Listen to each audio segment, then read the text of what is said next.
Thank you, Hans. Sabrina Olivas-Henry. I'm here as a concerned parent, and we've been on sort of a trail to try to improve things in our school. Started with us losing our principal and going to our school board, and then it started with discovering problems that were going on within our school district, and then a group of parents formed together to try to figure out what was keeping things from moving in the right direction, having money spent in the right ways, and really the biggest thing was that the parents were not being listened to. And so we were directed by people in the elections office to try to do a recall. That was the only way for us as a parent group to try to resolve the issues that we were having with our school board. And so I'm one of the parents who helped collect signatures in an effort to recall one of our school board members. And at this point, we had deadlines, and we had to get voters to sign a petition, and we had to submit it so that it could get a recall on the ballot of the school board member. And what has happened now is once we submitted all our signatures, many of them were said to be invalid. And so there is a process for us to look at those invalid signature cards and find out if they were valid. We went through all the steps to try to contact the people whose signatures were invalidated, the voters whose signatures were invalidated. We have a group of people who've signed legal documentation to say, yes, I have done it.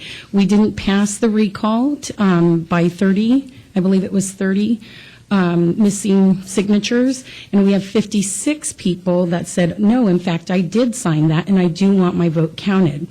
So again, getting back to, I'm a parent, I'm a concerned citizen, a concerned resident. We did all the steps, we followed all the rules and the processes to get done what we need to get done for our children's school district. And now what I feel has been discovered is that there's a problem with the process for voting in my county. And that is something that concerns me as a resident, and I think it should concern all of our elected officials and anybody who gives a vote in Salinas for anything that they care about. If there's a problem with the process and we make a vote about what we want, and then somebody at elections can decide, oh, no, we're not going to count your signature without any process for explaining why it wasn't counted, that needs to be remedied. And so we're here to ask you guys to do what you can to influence an improvement of that system for counting our voters. Thank you. My name is Cynthia Schaefer, and I stand amazed at the community's efforts to bring accountability to our school district and board have led us up to this moment to speak with you so that you may consider what actions can and should be taken to bring resolution to a very unfortunate situation.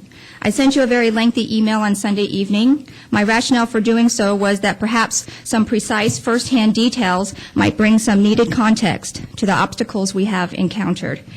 One fact which is continually overlooked is that teachers, parents, and community members collected signatures. We witnessed the voters complete the petition and can speak to what actually happened with the particular signatures we collected. Thus, when an election official codes a disqualified signature as, quote, address not by signer, which means the signer did not write his or her own address, we can legitimately challenge that disqualification because we actually witnessed the voter write his or own address on the petition. The elections official was not there to witness the voter complete the petition, nor did the official conduct a follow-up to confirm whether or not the official's subjective determination was correct. So officials can make such a subjective determination with no accountability mechanism in place to ensure that that determination is correct. Elections officials have disqualified signatures in error. Mistakes happen. Elections should have an opportunity to correct the errors and improve the process. Else, how can they maintain the necessary system integrity it takes to ensure they have the full confidence of the people, the voters? We have spoken personally with 56 voters who have signed a declaration that they affixed their own address and signature on the petition. We submitted 43 questions to elections, and we requested a meeting to present the declarations and discuss next steps. Thus far, elections is unable to answer the questions and is unable to meet. How can this be okay? How can elections just flat out refuse to communicate with the public? It may be their right to conduct themselves in this manner. I don't know. But that kind of stance only heightens the public's suspicions. At the very least, elections should be compelled to explain their actions and determinations. While out collecting signatures, we heard people say, "My vote doesn't count. It doesn't matter." My answer at that time was resounding and emphatic, and I said, "It does count. It does matter. You watch. You see." Now, because the due process is not in place with elections, for the first time, I have no defense to counter such a harrowing accusation, and it makes me sad. Building a Better Board has offered tangible suggestions to help problem solve this situation. Please consider them when making your decision to bring resolution to disenfranchise voters. Thank you. My name is Frank Garden. I live in South Salinas, and I am involved in the Building a Better Board group. 4 of my children have attended or are currently attending the Salinas City Elementary School District. I have a great deal of respect for our public education system.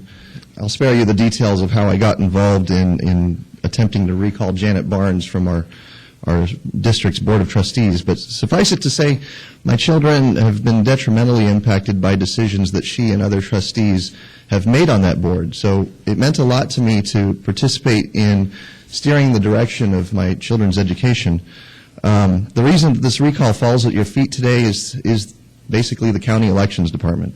Our recall petition was insufficient by only 30 signatures, according to Claudio Valenzuela. On the day that he delivered that news to us, Mr. Valenzuela actually expressed his opinion on the recall. He personally delivered the certification results. He asked us, "How would you feel if you're being recalled?" He also said his decision cannot be challenged, and you can take me to court. That kind of behavior obviously casts a great deal of doubt on his impartiality on this matter. Parents and teachers who walked our neighborhoods every day for 3 months collecting what we thought were 2,600 valid signatures. I highlight the word valid because we checked them against the registrar's database that he provided to us. So we were very confident the threshold had been met. This recall is near and dear to a lot of people. We went back to many of those signers that Mr. Valenzuela invalidated. We were able to collect these 56 declarations certifying that these voters really did sign our petition. But apparently Mr. Valenzuela is holding on his original determination that they did not sign the petition. On the backside of every petition is a declaration that I signed under penalty of perjury and every circulator signed, certifying that we observed every voter sign the petition. Some of these people are neighbors of mine. I've known them for many years. In one case, a parent from my kid's school, she actually had her husband sign the petition, and the registrar determined that his signature was not authentic. So you have some serious deficiencies here in the elections office. And the point of this letter that we delivered to you earlier before the closed session was to highlight some of those deficiencies and urge you to please agendize this topic for review. Because if we can't trust the integrity of our registrar and his department, it calls into question the results of every election where a challenge is raised. And protecting the sanctity of our elections office is a basic element of preserving our democracy. So I hope you'll take this request very seriously. Thank you. Thank you. Next, we have Wes White, elections validation of insufficient signature topic. I do have something that I'd like to distribute among you. Basically, it's a request for a public hearing to evaluate and rectify the errors by the county registrar in his certification of the Janet Barnes recall petition. There were many inconsistencies that I found. I actually reviewed and inspected all 780 deemed insufficient signatures, blocks, and I came up with 56 signed declarations that have 39 of them were signature mismatch and 11 were address not by signer. Those in itself are very subjective in the way that you compare them. The guy who was supposed to be in charge did not actually participate in the process, and there was no standard given. When I asked Claudio what the process was, what the priority list was, he said just whatever the first thing they see. And I found that kind of disappointing, that there was no process in place, that no process of how to redress a failed recall attempt given to any proponents of any recall measure, how that process works, and it should have been published prior at the point that we were getting them. There were also people that were not on the walk list, that were on our walk list, but not on the elections database. So I found another 17 errors and mistakes done in the database that should have been corrected. There were also 16 new voter cards that were not counted. We submitted all these voter cards on the 28th of October, so they should have all been counted, so we're not sure how those got missing. I have a email that I sent to Lou Bauman that kind of expounds a little bit more, and we would really appreciate an actual objective point of view at this, and not just a rest assured. I mean, the laws are antiquated. That's a big problem. The elections database is not updated. So registration cards for signature cards are from the 90s and 70s and 80s and 2000s. People change their name the way they sign it, on a perpetual basis, from their whole entire name to just a straight scratch scribble. So we have petitions. The petitions are more closely aligned and matchable with the handwriting of address not by signer, and signatures on our declarations much more closely aligned than what would be in the elections database. Thank you, West Cynthia. Fred, question? My name is Dr. McQuistion. My wife is a physician, and she's the one who served the papers to Ms. Barnes for the recall. And as Cynthia said, it's not just that the elections department has not met with us yet. They sent a certified letter saying that they refuse to meet with us. This is after we've given them the questions and after we've said that we have 56 people who have sworn, not just written and said, yes, that was really me. It's on there. It's on the declaration. It says, under penalty of perjury, I really signed this. So there's 56 people who said, I was not counted. Okay? I talked to my mother last night on the phone. She lived in the South during the 60s and 70s. She says, I don't need to go see the movie Selma. I lived it. Okay?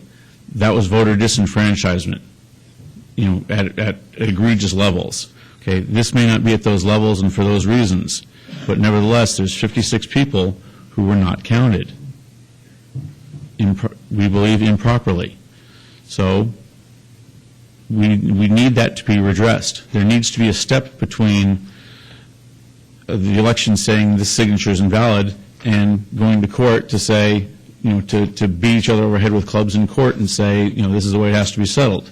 We should believe there should be some kind of appeals process. There should be some kind of supervisory process where we can say we can re-examine these signatures without having to go to court over this. So, again, putting a face on it, I collected signatures. I walked. There was four of the signatures that I collected were deemed invalid. I know those were valid signatures. I know how much time I spent in those people's houses talking to them about the issues and saying, and they signed the whole thing. They wrote their address. They wrote their name. They signed it. So, I'm surprised to see that. One of the gentlemen whose signature I did not collect, he's a longtime Salinas resident. He's a business owner.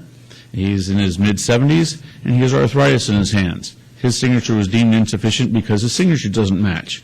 Well, guess what? It doesn't match when you've got arthritis in your hands. Now, that's not the point. The point was his signature wasn't counted.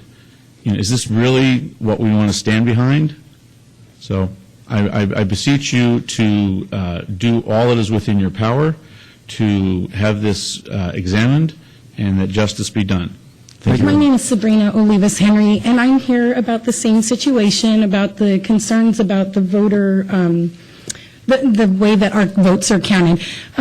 Just for a little bit of background, I want to let you know that I'm a parent who has a couple of kids at Mission Park Elementary School, and we were a little upset because there was going to be change in our principals. And for me, I was a teacher for 12 years, and so from the teacher's perspective, I really understood that the teachers there did not want to let go of their principal. And so that's how I originally got involved. So I'm here today at your doorstep as a concerned parent and citizen and resident in Monterey County. And I can tell from sitting out there that everybody who spoke already about this is very emotional because we have just been given direction from all the places that we were told that's where you go to take care of this process. It started with feeling like we need to go to our board to solve issues in our school. We went to our school board. We weren't getting where we felt we needed to get. The parents weren't being heard. We weren't being respected. So then we got told, well, maybe you want to consider recalling the person on that board. So then we started that process, and we started taking advice and information from our elections department about how we could achieve our goal of getting somebody out that was, negatively affecting our kids' schools. And we did this recall process. We're just a group of parents. I mean, to me, it's amazing that I'm here talking to you guys because we're just a group of parents trying to get things right for our kids. And at this point, we thought, okay, we went through the system, we did the right things, and now what has happened is our votes weren't counted, or people who believed in what we believed in didn't have their votes counted. So for me, what it ends up being at this point, we started this journey back in May when we first found out that our principal was going to be taken from our school. The things that are going on don't just affect my kids' school and my kids' experience, but they affect every citizen in this county, and they affect the community advancement and the morale in this community, and it affects even elected officials like yourselves. So if there is not a process that is used and verifiable and filled with integrity about doing any voting in this county, then then what do we have to rest on that we can solve issues in this place that we live and that we like living? So I would just ask you, in whatever way, it may not be in your power to do anything over elections, but in whatever way you can, please use your influence to get this information out there and get people looking at it so we can just make sure that a resident who lives here and who contributes is able to resolve issues that need to be resolved. Seeing no one, then we will recess into closed session and come back at 10:30 for open session. Thank you, Sabrina. Fred, a question? Fred? Thank you, gentlemen and ladies, for having us speak here today. The Building Better Board has directed our school board, local school board, not this board here. We thank you for saying the Pledge of Allegiance. It does include in there "and justice for all." And we want to say that we don't believe that justice has been done here for these people who have been denied their opportunity to participate in the process. And we hope that you can put this on a future agenda item, that you can have this discussed and see what what this body is capable of doing in terms of remedying and rectifying the situation. Thank you for your Wes White? I'm also here with BBB on behalf of the elections matter, how it was handled, the whole recall process in general. As far as any proponent of any recall effort, there should be some kind of formalized, standardized form that's given when you do submit a recall effort to elections. Because the Elections Code is silent on a process to reverse incorrectly disqualified signatures, any arbitrary decision can be made, and that needs to be rectified. So we are requesting a public hearing be agendized to evaluate and rectify errors by the county registrar in his certification of the Janet Barnes recall petition specifically, and also generally for any proponents of a recall or challenge effort. I was the one who inspected all 780 deemed insufficient signatures. The election department voter database does need to be updated with current signatures of all registered voters. In reality, I noticed that a lot of registration cards had dates of 2004, 1994, 10, 20 years ago. So nothing gets updated, which in my mind makes it very clear that we don't actually validate signatures in general elections either.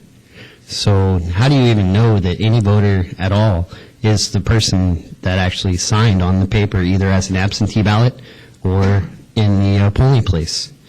Those things need to be updated, and I would certainly be willing to volunteer my time if budget is an issue. I would certainly be willing to help this process of because it's all about transparency, accountability, accuracy, and that's what I'm here for now, is to ask you to agendize this item for a public hearing. because we do need to implement a uniform process for validating signatures. And since the law is silent, this is where we need to fill in that crack.